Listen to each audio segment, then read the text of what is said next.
Hail and welcome back to Shovel Knight, Shovel of Hope, and welcome to Pridemore Keep, the location of the first of the Aldrino Quarter bosses that we're going after, that being King Knight. But up first is a little secret off to the left here at the start, which I only knew about this because one of the NPCs in the village actually tells you about this, which is actually really cool. Like, it gives you a reason to talk to everyone in the village, get a feel for the world a little bit more, and the fact that someone knows about secrets next to King Knight's base, I guess, that's kind of its own questions, but we'll move along. I will say I really like the setting here for Pridemore Keep. I've always been a big fan of like the regal kind of settings, the kingly areas. Like, I'm a big fan of the Sonic and the Black Knight locations, the setting for that game. I'm also quite big on the level design for Mega Man 6's Nightman stage. That's actually really cool. It's just like a kind of setting that I've kind of got a love for. Not sure about the safety of this particular one. There's that relic showed off in the first part, by the way. That is probably the only time I'm going to make use of that particular one, at least in the near future, because it's, you know, like, it's not a bad attack to use, but I'm going to be getting a better one in this part, actually. So, you know, it's kind of useful in the fact that it only uses up one of your magic points, so I guess if you want something a little bit stronger than a typical shovel smack, but yeah, don't want to use too much magic, that's a good solution for you. But, you know, I'm going to be replacing it shortly. One thing I will say is the enemy design here. I'm a little bit mixed on. Like, I don't know whether it's just an art style thing, whether it just hasn't set with me yet, but some of the smaller enemy encounters, like this guy here and the flying rats that we saw in the earlier screens, and also them sort of spiky horse things, you know, like, they're okay, you know, they're nothing to write home about. Then they're never going to be as memorable as like motorbugs or goombas, or even like the Mets or some of the random enemies that you find in the Mega Man games. I don't know, it's something about both the art style and the colouring, like the colour shading, I think, that doesn't sit well with me. That is only the smaller ones. Some of the bigger enemies are a lot more interesting, as we'll actually see. But before we talk about that, here's one of this game's little secrets for this level. Just stand in front of that thing for a few seconds, and you'll get to this little secret here. And I wonder who's in here. Yep, sometimes you encounter Chester in the levels. Chester was the guy who sold us that little green ball attack in the first part, and he's now giving us a fire attack here, which pretty much does the same thing as the Chaos Orb, but it's a lot more accurate because it fires directly forward rather than bouncing around all over the place, so you can get, you know, much more use from it like that. Although it does eat up your magic points a lot more, so you have to use it a little bit more sparingly than you would with the Chaos Orb attack. But the main use you'll get for it in this level in particular is when you're directly in front of those enemies that are firing the fireballs. That is actually kind of useful to meet in the middle with them. It can stop their one in its tracks so it doesn't hit you, which is really useful if you're in like a narrow corridor and you've got one in front of you. If you remember that one really dickish enemy placement from later on in Mega Man 2, where you got a small corridor like with a low ceiling and you can't jump over him, this attack here would really come in handy. But, you know, like, that's one of a very few irritating parts of Mega Man 2 for me. That and the boss near the end, where it's got like all the laser things shooting from the wall that I don't like. Other than that, I really like Mega Man 2 as a game, but that's its own game, and I think I've covered that like 3 or 4 times now. I do like that griffin kind of enemy there. That's what I mean, like, about the bigger enemies look a lot cooler, and the same with the dragons in the last part. They all look fine, it is literally just the smaller ones that just look a little bit off to me. But again, even then, like, they may end up growing on me as I play the game more. But man, they have really nailed the look for a regal palace here. Like, even to the point of the towers in the background of the outside sections, which I know weird to bring up when we just go inside, but like, they just look so spot on. The towers are exactly like the old English kind of towers that stand around castles.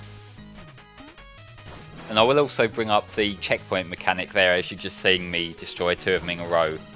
With the checkpoints in this game, you've got 2 choices. You can either just pass through them, and they work as a checkpoint just like in any other game.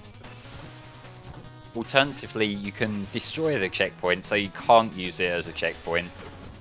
And if you do that, then you get some jewels within it. So you get more gold, basically. You get more money if you're willing to risk not having a checkpoint to go back to.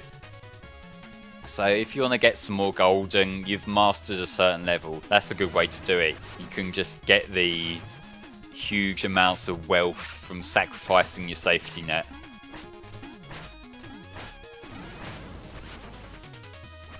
And given it does have those pink gems inside them, you know, that is quite a significant payout for it. So it is well worth doing that if you're feeling a bit ballsy, if you think you can make it without fucking up. Because if you fuck up and die and you've destroyed it, then you do get sent back to the last one that didn't get destroyed. But yes, anyway, here is King Knight. You aren't even a real king. Oh snap, mate.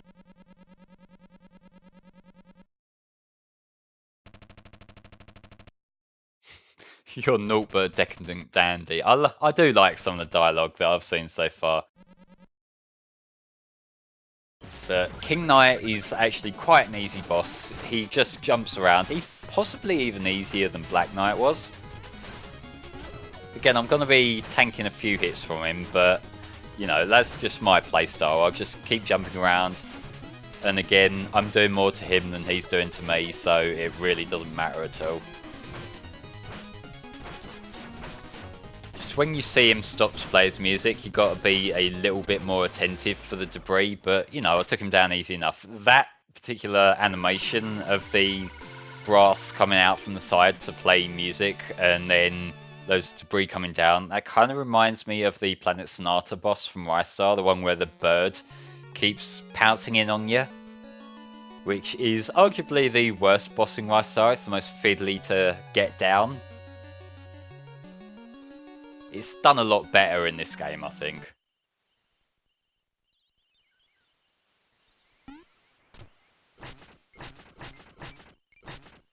And I believe you do actually get that little scene after every boss, which, you know, it's neat. Shovel Knight's just got back from his trip to take down one of the Order of No Quarter, and he's just knackered. He's having a nap. Anyway, here's the giant Truffle King.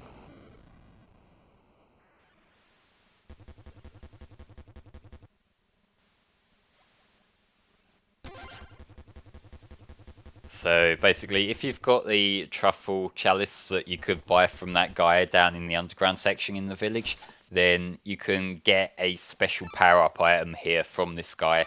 There's 3 different ones you can get, but I'm getting the boring, safe, standard, refill your health, refill your magic one. Just because I feel like, practically speaking, that's most likely to come in handy later on.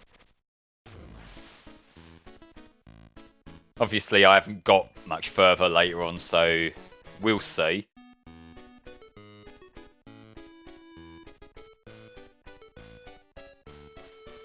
And yeah, when I first saw this, I didn't have a clue what was going on, because this locks your control in place until the dance is finished. So, like, I just saw all these fuckers flying all over the place and I had no idea what was going on. But you know, like, the guy's doing his little dance and that's gonna give us the power up.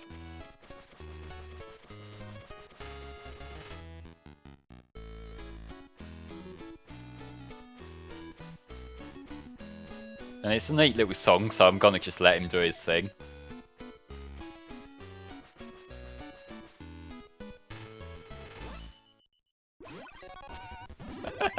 That whole dance led to him just like throwing that little bit of liquid into me chalice there. But you know, like it's clearly a traditional ritual thing that the Truffle King does. So, you know, you let him do his thing and we get the power up and it's all good. Even if we do have to kind of stand there awkwardly while he does it, which not the best social interaction I've ever had. I'll say that much. And this guy as well as just being a character who plays music for us, he is another useful source of income, at least in this point of the game, because I'm picking up the music sheets as I'm going, and he gives you 500 for every one that you can get, 500 gold, which, you know, that's kind of a big deal. Maybe it will become less of a big deal, because I did notice that each time you upgrade the health, it seems to charge you a little bit more each time. Like the first one I got, I believe, was 1,500, then the meal ticket price goes up to 4,500.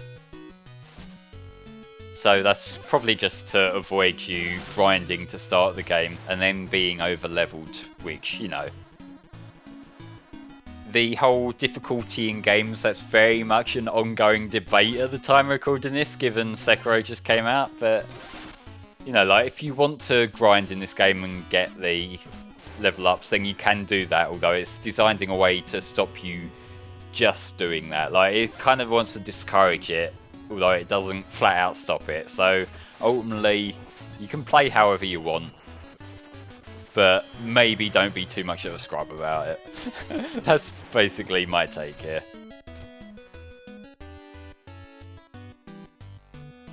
Although, ultimately, like, it's not the end of the world if you want to grind up. Like, I tend to be a grindy guy in RPGs because I like to have that safety net. Not so much in platformers. Like, maybe I'll level myself up a little bit later on, but hey. Join me next time where we'll be going into the Lich Yard.